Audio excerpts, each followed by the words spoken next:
Boa tarde a todos e a todas que compareceram neste momento, nesta tarde. Eu queria agradecer profundamente o professor Jadir Antunes pelo convite, pela confiança em proferir essa fala. Em nome dele, agradeço a todos os professores, integrantes do Grupo de Pesquisa Ética e Filosofia Política do Programa de Pós-Graduação em Filosofia, Mestrado e Doutorado da UniOeste. Agradeço a todos os amigos, amigas, colegas, todos os professores, interlocutores para a conversa nesta tarde. Agradeço também ao pessoal do ensino médio, estudantes, que estão aqui para essa conversa. Então, meu nome é Gerson Lucas Padilha de Lima, sou natural do Rio Grande do Sul, fiz a graduação na Unijuí, fiz um mestrado aqui na UniOeste sobre Marx, na área de Ética e Política, intitulado Alienação, a relação entre alienação e fetichismo. Estudei, mas o estudo ficou mais centrado no jovem Marx. E agora estou fazendo doutorado, também em Marx, mas o estudo centrado mais no dito velho Marx, nos escritos de maturidade de Marx, sob a orientação do professor Rosalvo Schütz. O tema de hoje é a questão de pensar a legitimidade do poder político em Marx. Então, eu começo com a seguinte questão: de que modo, sob que condições é possível pensar a legitimidade do poder político em Marx? Ou a legitimidade da proposição marxiana de uma instauração de um novo tipo de poder, e até que ponto Marx faz a crítica a uma legitimidade parcial, unilateral, ou uma pseudo-legitimidade do poder político instaurado na ordem burguesa. Então, para tentar tematizar essa questão, eu vou fazer uma reconstrução do diagnóstico crítico de Marx, as condições de desenvolvimento, consolidação e crise da ordem burguesa, no que se refere a seu processo formativo, tentando fazer um mapeamento sobre a questão do poder, para pensar o poder em Marx, que remete a textos da juventude, até desembocando no seu livro Maduro, que Marx publicou e redigiu, e acabou por fazer correções, o Capital, Crítica da Economia Política Madura. Então, a questão da legitimidade do poder político em Marx não é uma linguagem estrita que aparece nos textos de Marx, mas que, a partir de seus textos, podemos refletir sobre a questão do poder, da política, da crítica ao Estado burguês. Então, eu vou tentar fazer uma reconstrução crítica, tematizando algumas questões relacionadas ao seu conceito de emancipação política, liberdade no Estado, e emancipação humana, liberdade na sociedade civil, tal como ele aborda na Questão Judaica, um texto de 1844. Marx nasceu em 1818 e morreu em 1883, se não me falha a memória. Então, esse texto de 1844 do jovem Marx, chamado A Questão Judaica, um debate com Arnold Hugel. E depois, como Marx tematiza a questão da revolução social, encontra no proletariado a classe revolucionária por excelência, na crítica da filosofia do direito de Hegel, introdução, também um texto publicado nos Anais Franco-Alemão da Alemanha.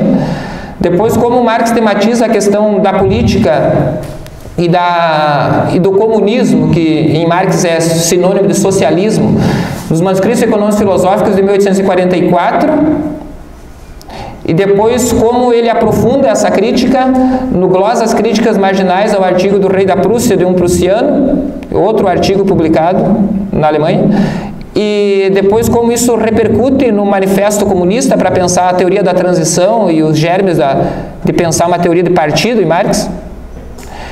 E também como isso acaba aparecendo subjacente à sua crítica da economia política madura no Capital.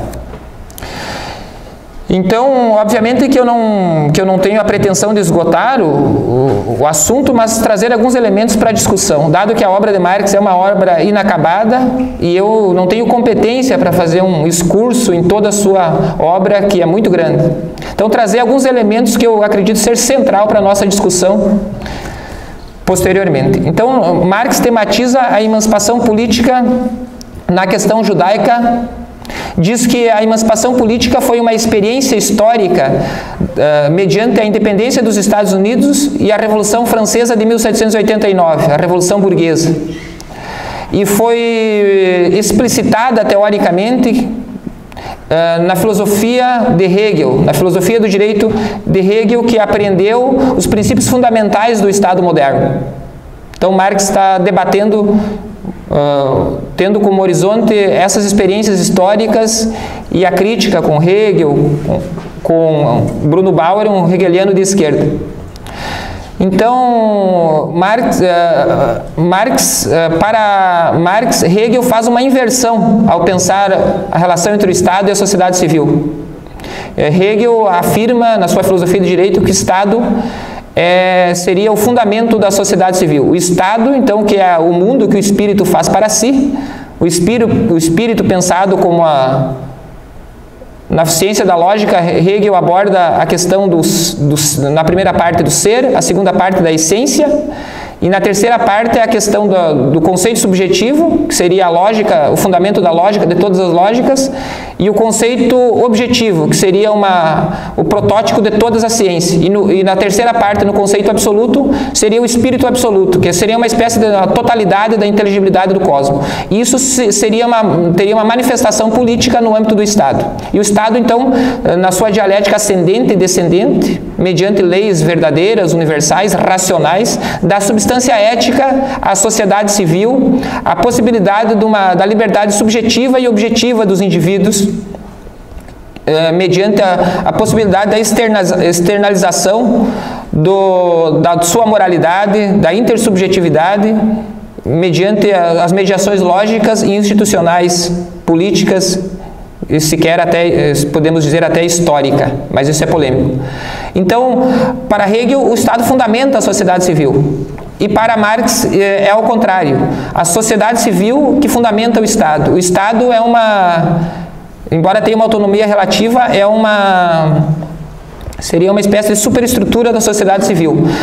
Então, o Marx afirma que no âmbito da lógica ontológica é preciso inverter Hegel e faz mediante a incorporação da crítica de Ludwig Feuerbach, que é um hegeliano de esquerda, que é um neo-hegeliano, e que Marx diz que foi o único a fazer uma crítica fundamental, sustentada a Hegel, diferente dos outros neo-hegelianos que pegavam um ponto de Hegel e faziam uma crítica ao sistema. Feuerbach faz uma crítica fundamental a todo o sistema. Então, para Feuerbach, Hegel inverteu, colocou o sujeito no lugar do predicado e o predicado no lugar do sujeito. Para Feuerbach, em Hegel, o sujeito é o pensamento e o ser é o predicado. Teria que inverter. Feuerbach diz que então o sujeito é o ser e o pensamento é o predicado. Feuerbach fundamenta a sua filosofia na natureza, na sensibilidade e no ser humano.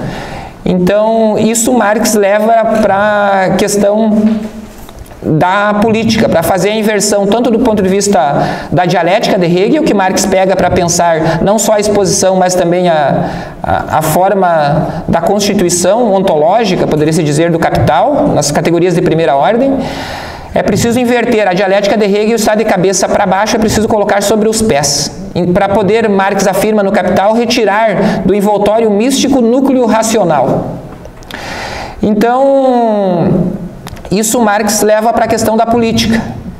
E então Hegel, ele faz uma crítica ao justnaturalismo, e poderia-se dizer, é uma interpretação minha que Marx concordaria, porque os justnaturalistas, né, poderia-se dizer de Hobbes, de Pufendorf a Kant, pensa o Estado, a fundação do Estado a partir, Hegel fala do ingênuo Estado de natureza. E para Hegel o Estado tem que ser pensado através do caldo de cultura, do ethos, das instituições historicamente desenvolvida.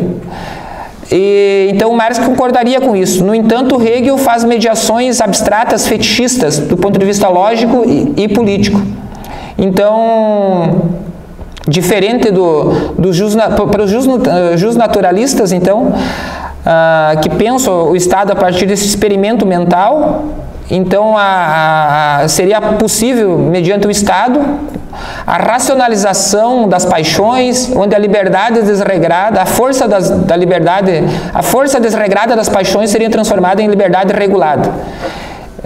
Então Hegel avança dizendo que isso deve ser pensado pela história. No entanto, a história em Hegel seria em grande medida o desdobramento do espírito voltar para se desdobrar no mundo e voltar para si e se determinar. Nesse sentido, então, a emancipação política ela oferece uma contradição. Marx afirma que Hegel pensou a separação moderna entre Estado e sociedade civil. Na Idade Média, havia uma identificação imediata entre a vida particular da sociedade e a vida política.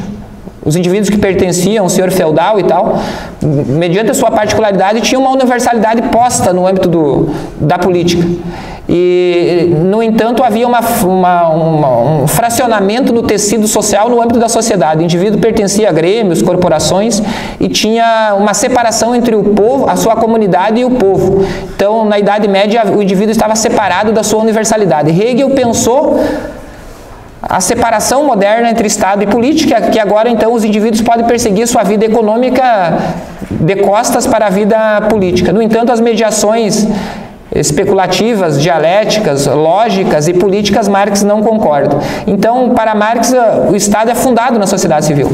O Estado é a universalidade, é a forma do indivíduo realizar, entre aspas, né, a universalidade, uma universalidade vazia, abstrata da sua vida genérica, no âmbito dos direitos humanos, da cidadania e da política. Em contradição, a vida privada dos indivíduos no âmbito da sociedade civil, os indivíduos são egoístas.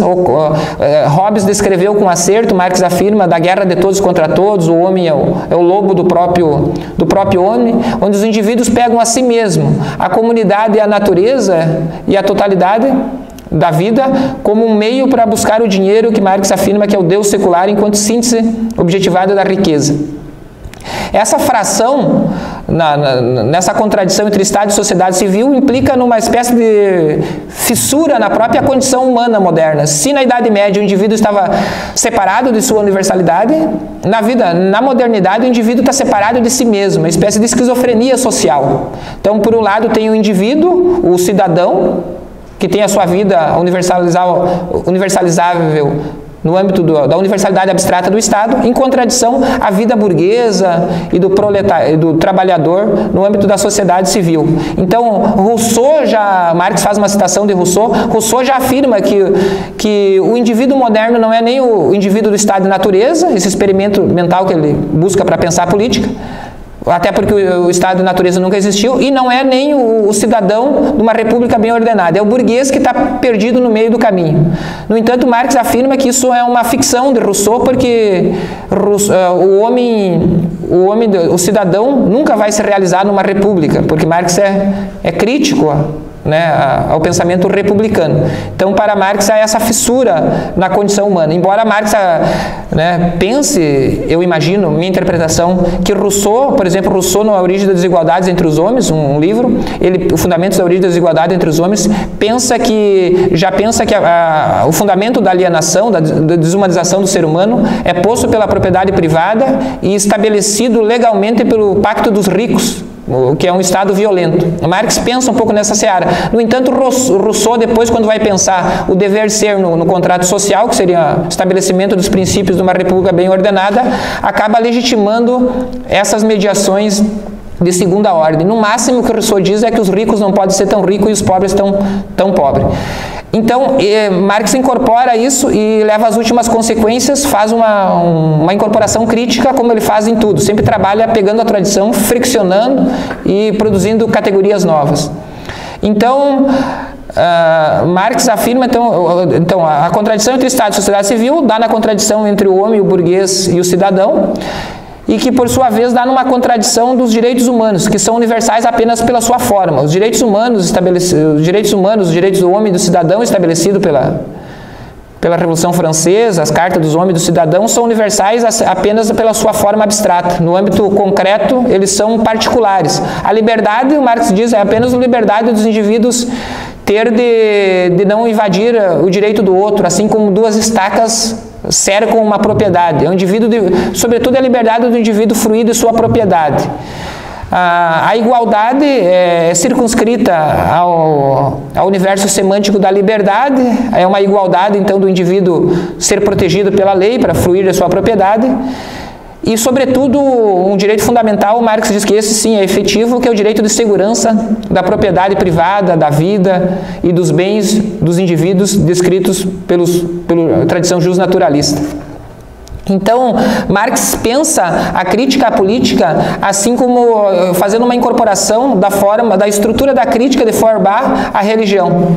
Para Feuerbach, Deus é a objetivação estranhada ou alienada dos atributos genéricos do ser humano. Tudo que o homem fala de Deus, na verdade, o homem é uma imagem invertida de conceber a si mesmo. A contradição entre homem e Deus, Feuerbach fala, é uma contradição aparente que esconde, que escamoteia uma contradição fundamental entre o ser humano e o gênero. Como o ser humano não se dá conta que ele tem uma vida genérica, universal, livre, racional, ele aliena isso em Deus. Marx afirma que, então, o Estado moderno é uma espécie do céu que a religião permite em contradição com a terra, né? Então, no caso, o indivíduo tem a sua vida genérica garantida só no âmbito do céu do Estado, mas a religião é levada para o âmbito também da sociedade civil, que tem um revestimento religioso. Porque Marx afirma, então, que a religião é o suspiro da criatura oprimida, então, ao mesmo tempo, como o ser humano não é feliz nessa vida, ele objetiva em Deus, mas também, ao mesmo tempo, é um protesto contra as condições de opressão. Já que não dá para viver bem aqui, pelo menos na imaginação dá para garantir uma outra vida. E esse revestimento, essa tessitura religiosa está circunscrita à vida moderna. Marx, nessa questão judaica, ele propõe o contrafático, então essa legitimidade parcial do poder político, né? Poderia-se dizer, Marx afirma que a emancipação política foi progressista, historicamente, no tempo que a burguesia era revolucionária. Foi um direito de pensamento, de expressão, de voto. Antes o voto era censitário, só votava quem tinha propriedade, e agora foi um avanço, a laicidade do Estado. No entanto, isso é parcial. Então, poderia-se pensar que é uma legitimidade, do ponto de vista universal, uma falta de legitimidade, é uma pseudo-legitimidade. Tem uma legalidade do Estado, no âmbito do aparato jurídico e político, que está sustentado numa falta de legitimidade, ou numa legitimidade parcial, porque o Estado defende os interesses da classe dominante. Marx propõe, então, pensar uma emancipação humana que supere essa forma de poder, mediante o seu conceito de ser genérico, que é um conceito de origem feuerbachiana, que Marx afirma que o ser genérico, então, seria o indivíduo que, na sua particularidade, traz a universalidade do gênero humano. Então, é uma espécie de medida padrão, um critério que busca reintegrar numa totalidade única a universalidade abstrata da política com a particularidade reificada da sociedade civil. Seria uma superação disso aí no conceito de emancipação humana. Depois Marx, num outro texto, na Crítica da Filosofia do Direito de Hegel, Introdução, ele vai tematizar a questão da revolução social. Agora, então, ele vai se determinando o seu pensamento, né? Marx não nasceu marxista, ainda está num âmbito mais democrático, num comunismo filosófico. Ele vai determinando isso na medida, mas ainda está no âmbito mais teórico, assim, ao encontrando o tema da revolução social. E a revolução social, então, e ele encontra ali, agora pela primeira vez ele fala no proletariado, como uma classe revolucionária por excelência. O proletariado luta contra os outros estamentos, e o proletariado é aqueles que são oprimidos, né, escravizados da sociedade, e aqueles que não têm nenhum direito particular a reivindicar, porque o seu sofrimento é universal. Então, a revolução social, a superação do Estado, da propriedade privada, superação dos complexos socioeconômicos de alienação, de desumanidade, e também políticos, seria no âmbito da Revolução Social. Depois, Marx, num outro texto, nos manuscritos econômicos filosóficos, que eu baseei em grande parte da minha dissertação, que talvez seja o primeiro grande livro de Marx em que ele faz a síntese em estado nascente, diz o Mesários, da sua visão de mundo, Marx vai tematizar mais a questão da crítica ao capitalismo a partir do encontro do pensamento da economia política, embora ele já venha tematizando de maneira bem incipiente anteriormente. Agora, ele se depara com o pensamento da economia política de maneira mais sistemática, sobretudo Ricardo Smith, que ele diz que é um avanço, que eles significam um avanço para pensar a anatomia da sociedade civil. Porque, diferente da Idade Média, que diz que o valor é determinado pela terra, do pensamento da fisiocracia, que diz que o valor é determinado pelo trabalho agrícola, dos mercantilistas, que diz que o valor é fundado nos metais preciosos, ou na demanda e oferta de mercado, Adam Smith e Ricardo afirmam que a riqueza subjetiva da propriedade privada é o trabalho é o trabalho abstrato. Então, e o Marx concorda com isso aí. Então, porque em Marx o trabalho é o fundamento da vida humana. Mediante o trabalho, o homem se relaciona com a natureza, produz os meios de produção, os meios de subsistência, transforma a natureza e também se transforma, exercita suas potencialidades físicas e mentais. E também é o fundamento da praxis social, da construção da ciência, da técnica, dos complexos valorativos, da linguagem. Então, o trabalho tem uma relação de coordenação em relação a esses outros complexos e também de subordinação na dialética de determinação recíproca de Marx. No entanto, essa primeira natureza, indispensável a todas as formas de propriedade, subsumidas, colocadas de maneira subsumidas à sociedade capitalista, se transforma em trabalho abstrato, que é o trabalho alienado. E os economistas não se perguntaram sobre as formas históricas de desenvolvimento do trabalho e acabaram naturalizando o trabalho abstrato como fundamento da riqueza. Marx afirma, então, eles acabaram o trabalho abstrato como fundamento dos complexos de alienação, que Marx pensa em 4 formas: alienação em relação ao produto do trabalho, em relação à atividade produtiva, em relação ao gênero, em relação à natureza. Eles acabaram naturalizando essa forma de produzir essas mediações de segunda ordem, que poderia se dizer segunda natureza. Eles acabaram naturalizando porque não se perguntaram sobre a gênese histórica. Então, Marx afirma que eles acabaram naturalizando no âmbito do pensamento o autodilaceramento social. Então, nesse encontro, Marx tematiza a questão da política e diz que a política, tanto o comunismo despótico, que ele faz a crítica, o comunismo político, eles acabam achando que ainda o Estado vai resolver o problema. E ele propõe uma forma de comunismo, que também não é o comunismo rude, mas é o comunismo enquanto tal, que é a superação positiva da propriedade privada enquanto manifestação do estranhamento humano e uma reapropriação do homem pelo homem e da sua própria condição humana. Então, Marx, pensando o motor da dialética com o conceito de supra-assunção, supra-assumir, que pelo menos significa tem uma variação semântica de 3 significados ao mesmo tempo, que é eliminar, guardar e superar, ir além. Então, é guardar a riqueza produzida, o desenvolvimento das forças produtivas, a objetivação dos predicados humanos genéricos na riqueza burguesa, mas reapropriar isso aí e distribuir para o homem acabar tendo uma vida de abundância. Então, é não jogar fora esses potenciais que estão bloqueados no interior da sociedade capitalista, tem que ser reapropriados pelo homem mediante o comunismo. Então, depois Marx aprofunda essa crítica num outro artigo chamado Glosas Críticas, debatendo também com Arnold Hugel. Arnold Hugel acha que o Estado vai resolver os problemas sociais.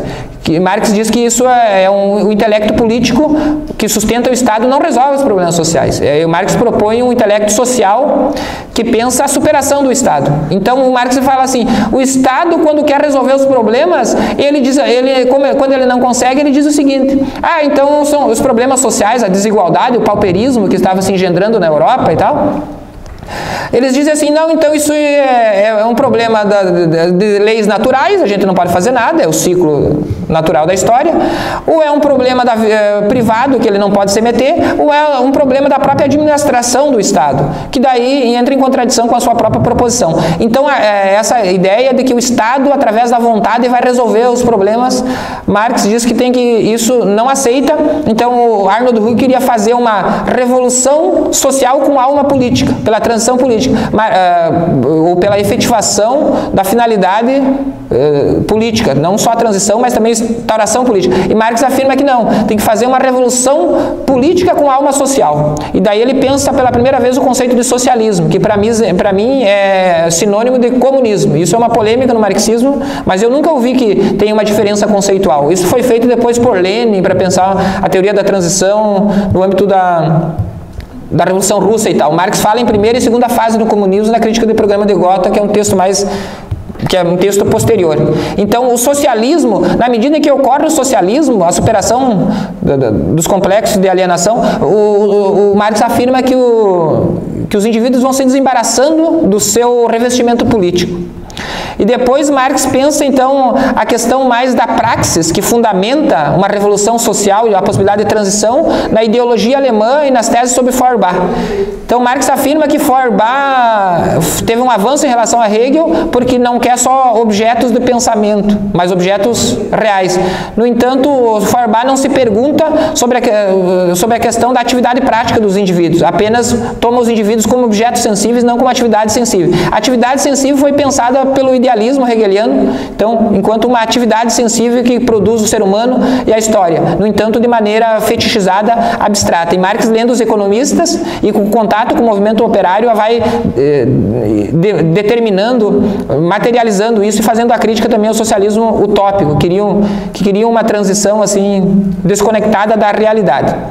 Então, Marx afirma que o proletariado, então, ele que fundamenta, a classe trabalhadora que fundamenta a revolução social, eles têm que ocorrer o processo de transição da classe em si para a classe para si. A classe em si é a forma como os indivíduos estão subsumidos à produção, à exploração burguesa. E a classe para si seria o processo de tomada de consciência dessas condições para uma organização revolucionária da classe do proletariado. E Marx afirma tem que, nessa prática social, tem que ocorrer a superação das estruturas do capitalismo, das estruturas de ser, da propriedade privada, dos meios de produção, do Estado que legitima, do poder político do Estado que legitima isso, mas também a formação de um novo ser humano, uma nova forma de pensar, de agir, de se comportar. E isso vai se dar não apenas lendo os livros, mas ele diz na prática. A revolução é um ato prático. Nesse momento de transição, os indivíduos vão se desprendendo de toda a imundície, de todo o egoísmo mediado pela propriedade privada capitalista. Então, depois Marx vai pensar a questão mais da transição. Eu estou passando de maneira mais sistemática, assim, mas não estou me atendo muito aos detalhes, mas estou dando um movimento do pensamento para depois a gente debater. Marx, no Manifesto Comunista, pensa uma teoria da transição e já com germes de uma teoria do partido, que ele já começa a pensar na ideologia alemã.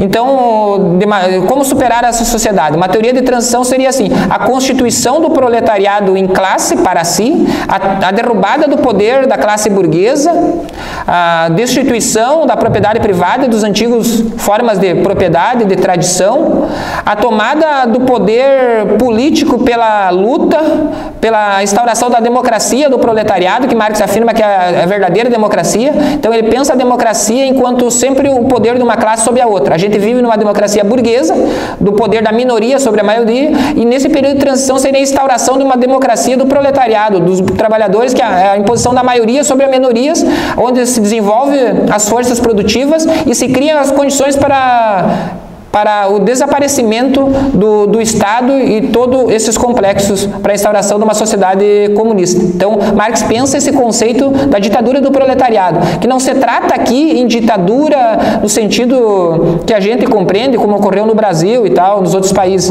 Não é a excepcionalidade ou arbítrio, como bem fala o professor José Paulo Neto, mas é sempre pensar o poder político no Estado levado a cabo por uma classe social. E depois a instauração de uma nova ordem vigente. E eu me pergunto, como isso... Então Marx diz que Marx não inventou esse termo da ditadura do proletariado, nem ele diz que inventou as classes sociais, ele apenas tentou, ele estabeleceu uma análise crítica e tentou universalizar esse poder. Ele fala tanto isso nos textos posteriores do Manifesto do Partido Comunista, como no texto sobre a luta de classe na França e na Alemanha, também na crítica do programa de Gotha, sobre os escritos sobre a Comuna de Paris e tal. Comuna de Paris, que seria um exemplo da ditadura do proletariado. como esse pensamento político, então, de Marx, de alguma forma aparece na sua crítica da economia política madura, no Capital. Então, no Capital, Marx trata de pensar a questão da emergência da riqueza na sociedade burguesa. Então, Marx pega o gesto teórico de Hegel, de pensar do abstrato ao concreto, para fazer a exposição do livro, mas também para pensar a armadura ontológica das categorias de Hegel. Isso ele já começa a fazer nos Grundrisse, um texto de 1857-58, que já aparece os primeiros germes escritos sobre mais-valia, que ele ainda não tem, e sobre valor, que ele não tem no jovem Marx, ainda não tem uma teoria do valor. Depois reaparece na contribuição à crítica da economia política de 59, os manuscritos 61, 63, 63, 65, 65, 67. 1967, Marx escreve então o Capital, a incorporação de todo esse arsenal categorial que ele tinha antes e que agora ele vai expor no Capital. Então, Marx começa tematizando o Capital. Eu quero, sobretudo, aqui pensar, não vou tematizar todo o Capital, porque não tenho competência e não tenho tempo. Como então ocorre a questão da exploração na sociedade capitalista e a legitimação disso pelo Estado e como a possível superação disso. Então, vou passar como um trator no argumento do Capital para pensar essa questão fundamental. Então, Marx afirma que a riqueza na sociedade burguesa aparece como uma imensa coleção de mercadorias e que a mercadoria tem valor de uso, que é a utilidade e valor de troca, e que é a possibilidade de troca da mercadoria no âmbito do mercado, fundada no valor, que é o critério de equivalência das trocas, e que isso depois se manifesta na equação de troca, esse valor que é fundado no tempo de trabalho socialmente necessário, responsável pela produção das mercadorias, que acaba aparecendo na equação de troca nas formas equivalente e relativa. A forma relativa é a forma passiva, a forma equivalente é a forma ativa, que reflete o valor da forma relativa, mas não expressa o seu próprio valor, que se desenvolve da forma simples até a forma dinheiro. O dinheiro, então, seria essa forma de objetivação, de abstração da riqueza moderna que fundamenta o valor das mercadorias. Só que, então, e o dinheiro, como ele circula, ele serve para duas coisas, sobretudo. Para fazer as mercadorias circular no mercado, no âmbito da circulação, MDM, e onde o valor passa de uma mercadoria com valor de uso para outra mercadoria com outro valor de uso mediado pelo dinheiro. O dinheiro serve para fazer a medida dos valores das mercadorias. Também tem outras mediações, Marx fala padrão do preço, meio de circulação, mas isso não está em jogo aqui. E para dizer que o dinheiro se transforma em capital, circula como capital, na fórmula de DMD'. Então, MDM se transforma em DMD, que é uma mediação para DMD'. Então, o dinheiro se transforma em capital. Como de dinheiro se transforma em mais dinheiro? Da onde vem esse mistério, Marx afirma? Respeitando a troca de equivalência das mercadorias, que os economistas afirmaram. Essa forma ficcional de pensar, mais real, objetiva, de pensar a troca de valores das mercadorias. Então, da onde vem o lucro do capitalista? Esse dinheiro a mais que está no bolso do capitalista, que passa pela esfera da circulação. Respeitando a lei de equivalência, então Marx vai se perguntar sobre isso, porque os economistas afirmam que os indivíduos os indivíduos egoístas, produzindo cada um para si, mediado pela mão invisível do mercado, que seria uma espécie de Deus, o destino do mercado, leis naturais, inquestionáveis, necessárias, transformam fins particulares em um bem comum, uma bonança. Então, Marx vai investigar isso aí e diz que isso é apenas aparência. E indo para a essência, para o âmbito da produção, se constata a grande forma de exploração capitalista. Então, Marx afirma que para pensar a exploração, então, da onde vem o dinheiro a mais? Essa transformação de dinheiro em capital, pensando o capital enquanto valorização do valor, um valor e expansão que se mantém enquanto tal na medida que se expande. Então, o capital não é uma coisa, mas é uma relação social entre os homens. Então, Marx afirma que os burgueses, eles vão ao mercado, eles têm dinheiro, vão ao mercado, compram meios de produção, capital constante, meios de produção, capital constante, o capital variável, a força de trabalho, levam no âmbito da produção para produzir mercadorias e depois essa mercadoria mais mercadorias, Marx afirma, vão produzir uma mercadoria a mais, e depois essa mercadoria a mais acaba se efetivando no âmbito do dinheiro a mais do mercado. Então, os meios de produção apenas transferem valor. Quem produz valor é o capital variável, a força de trabalho. E é ali que se dá a expropriação capitalista, da mais-valia absoluta. Que a mais-valia, então, absoluta é esse tempo de trabalho trabalhado, efetivado pelo trabalhador na fábrica, que não é remunerado. Então, a contradição, a diferença entre tempo de trabalho necessário e tempo de trabalho excedente expropriado pelo capitalista, fundamenta a exploração da mais-valia absoluta que Marx afirma.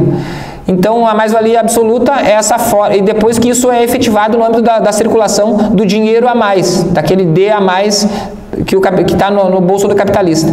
Então, essa mais-valia absoluta, então, ocorre a exploração fundamental capitalista. Mas também Marx afirma que tem uma outra forma de exploração, que é a mais-valia relativa. Mediante o investimento em tecnologia, o desenvolvimento da ciência, investimento em tecnologia, colocada na produção, torna os indivíduos, os capitalistas podem produzir com menor tempo, com menor trabalho, mais mercadoria, com menor valor, que podem vender abaixo do valor particular, acima do valor particular, abaixo do valor médio, quebrar as demais concorrências e acumular mais capital. Isso também ocorre mediante, então, isso que Marx fala que é a base de composição orgânica do capital, investimento em tecnologia, e também a questão no âmbito da cooperação, os indivíduos produzindo em grupo, de maneira mais articulada, produzem mais do que a soma das partes. A totalidade não é a soma das partes, mas as partes é a relação entre elas. Então, numa fábrica, os indivíduos bem treinados e tal, eles acabam produzindo muito mais em grupo do que sozinho. E depois, então, isso, o Marx mostra como isso se desenvolve no âmbito da divisão social do trabalho, na manufatura e na grande indústria. Então, essa exploração é fundada, essa exploração capitalista é legitimado pelo aparato jurídico e político do Estado moderno. Então, para fazer a troca, para existir o comércio, tem que ocorrer transações de indivíduos proprietários privados que se respeitam mutuamente enquanto proprietários privados, que são supostamente livres e iguais e que trocam coisas comuns, legitimado pelo direito do Estado.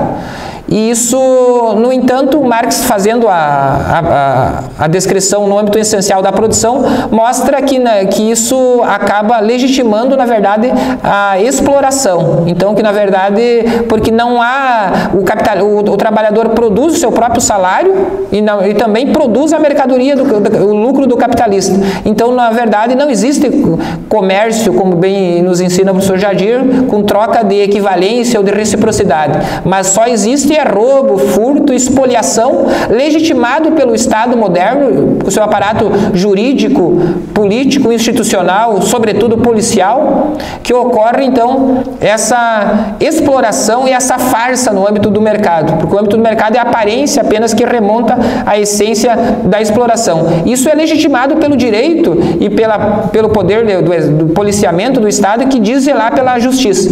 Então é uma legitimidade vazia esse poder político do Estado, apenas particular no âmbito da classe burguesa. Então, se no âmbito da mais-valia absoluta ocorre uma exploração assimétrica de dinheiro, de riqueza, quando aumenta o lucro dos capitalistas, diminui dos trabalhadores, agora, e há uma pauperização, um empobrecimento absoluto, no âmbito da mais-valia relativa, Marx é genial nesse sentido, mostrando que pode ocorrer uma espécie de acumulação crescente, acumulação não digo, mas uma valorização crescente no salário real dos trabalhadores, e uma valorização também crescente, obviamente, em termos assimétricos, no bolso dos capitalistas na acumulação da riqueza. Mas então há uma diferença entre a exploração da mais-valia absoluta e mais-valia relativa. Hoje em dia, a gente percebe que muitos proletários eles estão trabalhando com tecnologias também e que acabam tendo um salário maior do que outras pessoas que, inclusive, estão desempregadas ou estão trabalhando em outros setores com menor menor utilização de tecnologia. Então, isso faz pensar um pouco sobre a questão de 3 conceitos e... Mais 5 minutos? Certo. Então, para encaminhar, eu vou fazer a aclaração de 3 conceitos. O que é a questão da exploração, que isso eu penso a partir de um intelectual, que eu não me recordo se é, acho que é chileno, Carlos Pérez Soto, que me parece ser coerente um pouco com a obra de Marx, de pensar a questão da exploração na troca desigual de valor, na dominação, que é o intercâmbio desigual de poder, e na opressão, que seria uma espécie de intercâmbio desigual de pobreza, de pauperização. Então, isso pode ocorrer que existem algumas pessoas que são oprimidas, mas que não estão numa relação de assalariamento. Embora a relação de opressão e de dominação, ela é derivada dessa exploração fundamental que é econômica. E isso faz pensar, então, uma forma exaustiva de pensar as classes sociais. Então, os trabalhadores, como aquilo que a gente entende, os que produzem, que estão no âmbito da distribuição desigual de valor, os oprimidos, que podem ser o lupe-proletariado, ou aqueles que não estão, são os desempregados, que são o exército industrial de reserva, que possibilita nivelar os salários por baixo, porque se alguém não está desempregado e alguém está empregado ganhando pouco, reclamar, não pode reclamar porque outro vai ocupar seu lugar. E também pensar a questão do poder político em Marx. Então, a questão do poder político e da opressão, ela é subordinada ao poder econômico da exploração. A contradição entre capital e trabalho é a contradição fundamental. Então, a contradição entre a totalidade social do trabalho e a existência do capital fundamenta a propriedade privada, as classes sociais que têm seus interesses legitimados pelo Estado político, que é um Estado, então, que legitima a exploração, em grande medida, embora a política tenha uma autonomia relativa, mas do ponto de vista essencial, Marx afirma nesse sentido.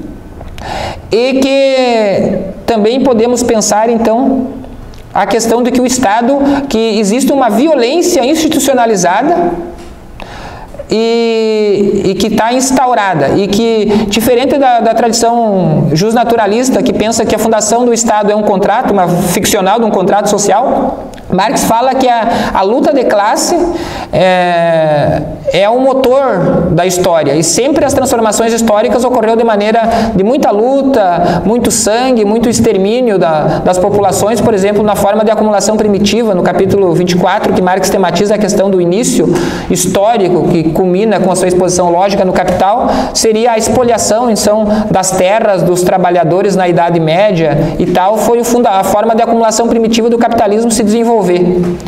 Então, essas transições históricas, elas são fundadas numa violência, legitimada pela violência do Estado, que é basicamente um Estado jurídico e policial, e que isso tem que ser transformado mediante uma revolução social, então, para a reapropriação da riqueza. E essa revolução social, então, ela é feita pelos trabalhadores, pelos proletários, inclusive por aqueles, num momento de transição, Marx afirma que algumas camadas da pequena burguesia podem ser conquistadas, mas a formação de uma nova sociedade e de um ser humano novo, que não tem mais propriedade privada, classes sociais, Estado burguês. Então, esse Estado comunista seria a instauração de uma igualdade real, concreta, onde que a diferença possa se manifestar. Porque a gente vive numa sociedade desigual e indiferente, e a gente luta por uma sociedade igual para que a diferença possa se manifestar. O contrário da igualdade é a desigualdade, não a diferença. O contrário da diferença é a indiferença. Então, Marx pensa a possibilidade de uma sociedade nova, da formação de um homem novo, de uma nova forma de nos relacionarmos entre nós com a natureza, entre os homens e as mulheres, numa nova forma histórica que Marx afirma ser o comunismo. Muito obrigado.